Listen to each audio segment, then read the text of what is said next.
Hi, what's up everyone? Antonia Frey here. This is Psychology and Travels, episode number 21. Now before I go on saying anything else, let me just tell you that I had high hopes for this episode. I was going to talk about overcoming travel anxiety and numerous obstacles, and that was before the COVID-19 pandemic scenario and everything. And by the way, I hope you're doing well under the circumstances, and if you need any coping strategies, feel free to watch my other video where I talk about just that. You know what, I was thinking, why don't I just share these things with you anyway? Because I do hope that sooner or later we'll be able to resume traveling, so here's the footage.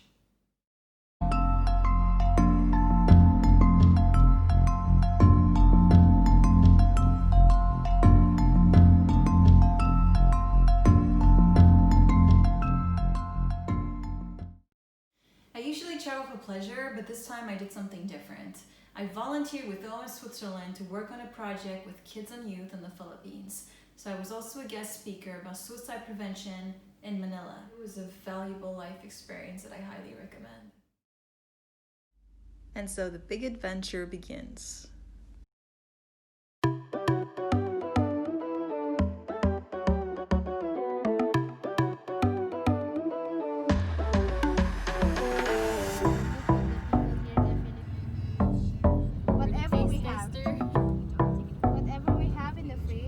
You like to cook? It's my life. Manila, with its 1.7 million inhabitants, is known for horrendous traffic.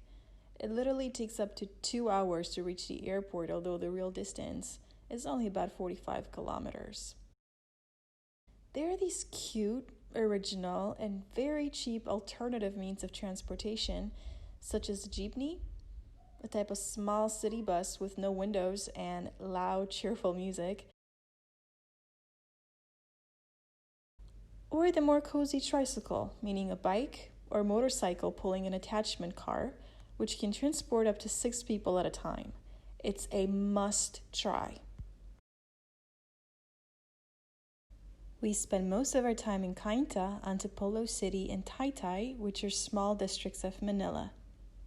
Let me outline some of the challenges that I faced. So I was traveling alone to another continent that is very different than my own, where food is sometimes hard to digest if you're not sure what you're eating, where there are also the usual diseases such as dengue fever, malaria, and all those risks, at the time of the coronavirus and the volcanic eruption. A lot of people told me not to go, and I could have backed out at the last minute, but I decided to go anyway.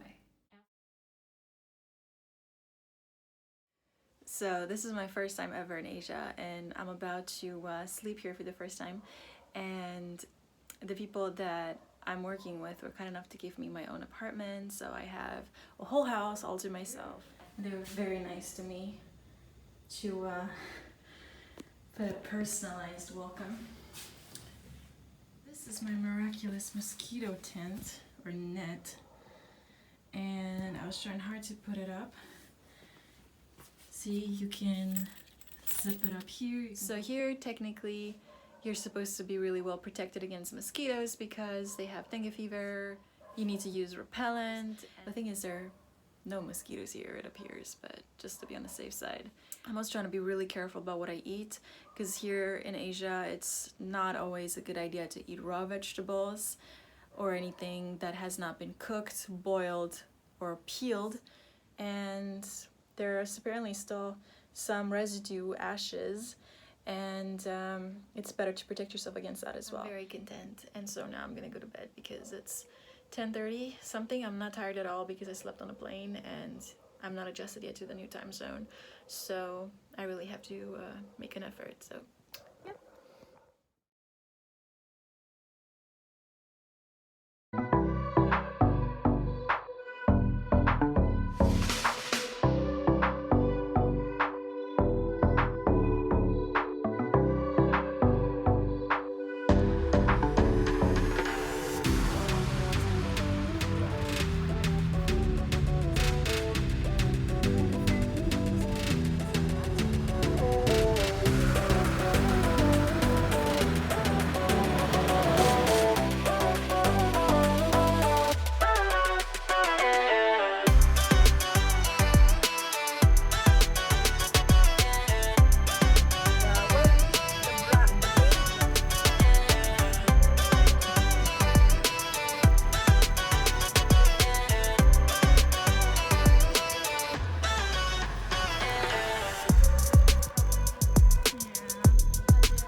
One of my favorite places was the Pinto Art Museum, which is some of the most impressive sceneries I've ever laid eyes on.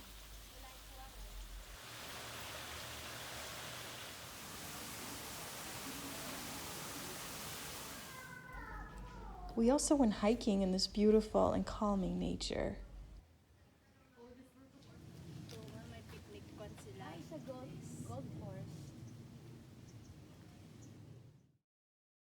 After I finished my project, I was going to keep traveling for a few weeks, and I ended up not doing that because my mother was very scared. She called me in panic, telling me that it's very dangerous to be in Asia at the time of the outbreak. That this is late January, early February, and she really wanted me to return because I thought that her fears were founded. I just didn't want her worrying about me to that extent. So I did come back early. Just a few words about my own anxiety background. I basically grew up thinking that the world's a dangerous place, and that's not a good way to live. But here's a list of things that I did because of fear, and some that I didn't do because of fear. You know what? Never mind. I'm done living in fear. Fear accomplishes nothing if it's not accompanied by responsible actions. Here are some of the solutions that I came up with. You gotta get informed from reliable sources. Statistics, physicians, only credible places. Make intelligent decisions. Necessary measures of precaution. Research and plan ahead. Minimize your risks. Grow in the process. And enjoy it!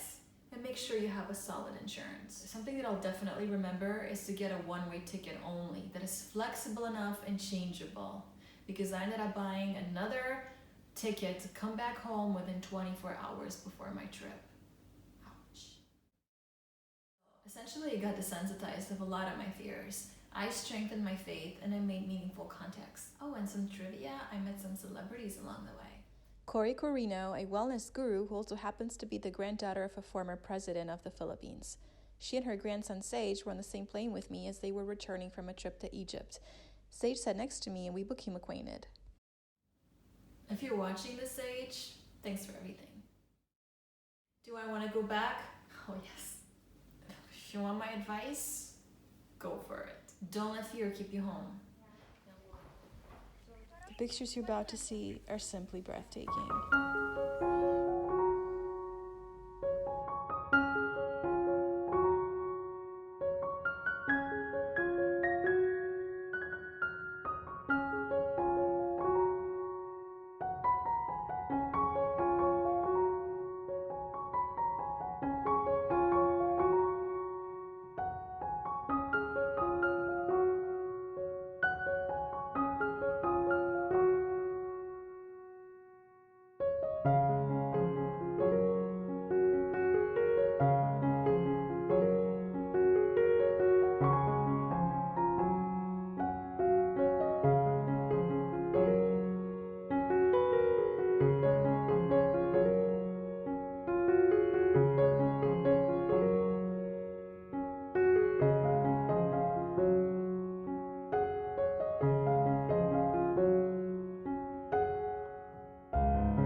All in all, my trip was absolutely wonderful, and maybe I managed to enjoy it that much more because of all the obstacles, and because it was dangerous, and it was life-changing.